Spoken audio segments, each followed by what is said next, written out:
This video is for the activity 16, engage in international relations and world politics. I want to talk about the actors in international relations. The first one are the state. The state takes the lead, attempting to defend the physical security of the population, ensures the economic welfare of its citizens, provides a focus for loyalty and identity, and claims sovereignty. When it comes to international relations, the state dominates conventional discourse. In the world burdened by overpopulations, environmental degradation, and mass migrations, states are expected to take the lead in developing and implementing policies to deal with these problems. Excuse me. On the mass migration, we have this problem here in Juarez and El Paso a few months ago actually. People from El Salvador, Nicaragua, Cuba, Colombia, Venezuela, come to here to Juarez. They try to pretend to cross the border to have a better life, but when the United States knew about this, they implemented a plan to protect their frontier. And what they did, their security increased a lot. The time to cross the border increased a lot, actually. That's the plan, what they did, and they thought it was the best thing to do. Not a lot of people cross, and well, most of the people that they didn't cross, they stay here in Juarez. So it's a problem for both territories. The international organizations. A few examples are the United Nations, the European Union, and the North Treaty Organizations, the North Atlantic Treaty Organizations. The international organizations, you have two options. The first one is the bilateral with two states involved, or multilateral with three or more states involved. And a dramatic expansion of international organizations and non-governmental organizations occurred in the 20th century, ranging from military alliances and the security regime to United Nations related organizations concerned not just with security, but also with economic or social issues. The influence international organizations may have in particular functional areas such as financial loans or meditation efforts. Their key role may come to be purveyors of global norms, basic values that over time states come to take seriously. The non-governmental organizations, these are divided in four different groups.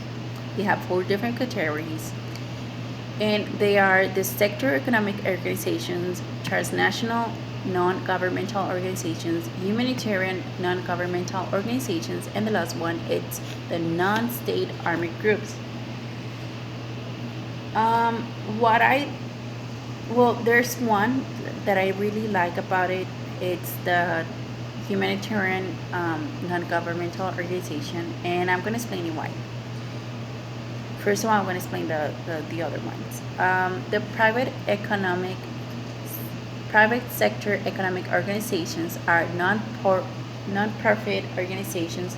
We apply it to all non-governmental organizations, including multinational corporations, particularly interest to many observers of world politics. However, it is the influence major corporations and banking institutions readily have of these economics of states, particularly those in the developing world, dependent on foreign investment. Transnational non-governmental organizations refers to the international organizations that transcend the idea of a nation state. An organization is transnational rather than national if it carries on significant centrally directed operations in the territory of two or more nation states. Similarly, an organization will be called international rather than national only if the control of the organization is explicit, shared among representatives of two or more nationalities. And a organization is multinational rather than national only if the people from two or more nationalities participate significantly in its in this in its operation. Transnational organizations are designed to facilitate the pursuit of a single interest with many national units. Like I mentioned before, I really like the humanitarian non-governmental organizations because they help the people. Okay, they help the poor people. They help the people with medical medical assistance, and they create these projects. Well, there's two. Um, there's two examples. The best two examples of humanitarian relief organizations, such as Doctors Without Borders and myriad of transnational programs in Africa and Asia to seek to improve the quality of the poor. Well, the doctors, what they basically do, it's they are doctors around the world, and they actually travel around the world to the places where they have the really poor people, and they provide medical assistance. They provide immunizations, they provide medications. If they have any injury, they help them to they help with to have a better assistance, and and this what I heard what they do, it's I don't know why, but I see a lot of people, poor people that have this really disease, or this sometimes they have tumors in the face, or they have really critical medical issues.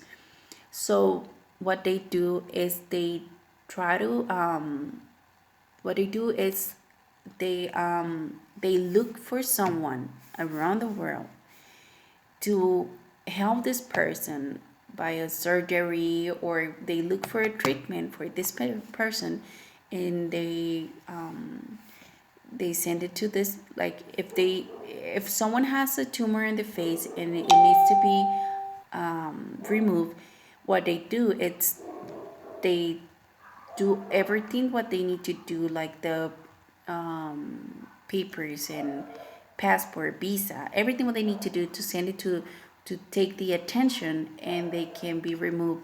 And well, if it's the United States, they send it in an airplane, and it goes to the United States, and they offer them food, they offer them medical assistance.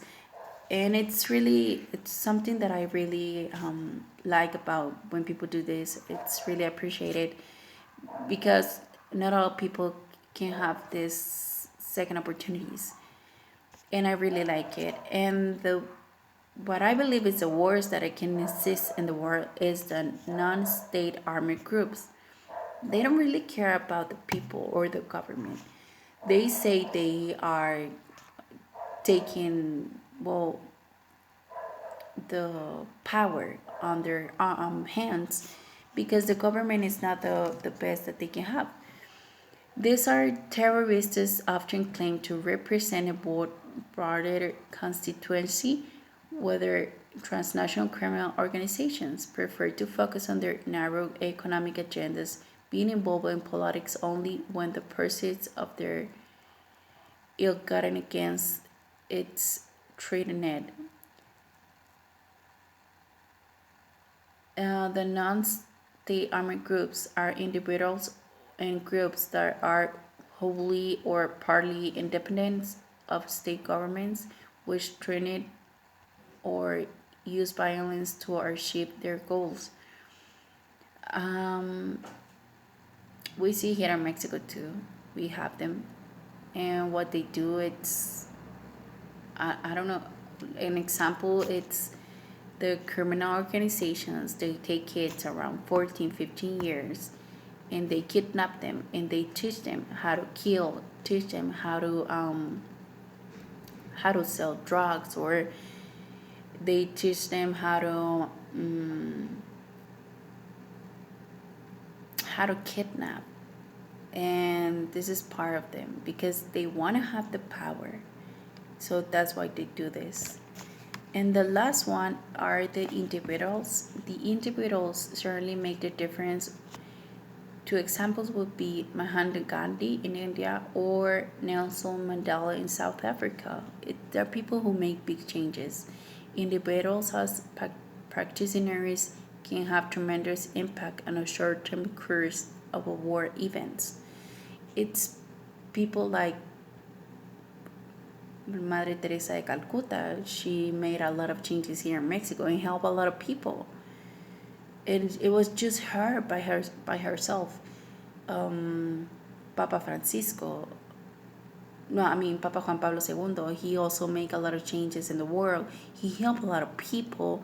He, it's people that makes a lot of changes, and probably they don't have money, or and they don't need it to help the people because they search for the help to make these changes. And in this and these categories on the actors on the international relation, I think they're really important, the individuals. And on the non-governmental organizations, the humanitarian non-governmental organizations are two things that I really like on the on the actors on international relations. Thank you.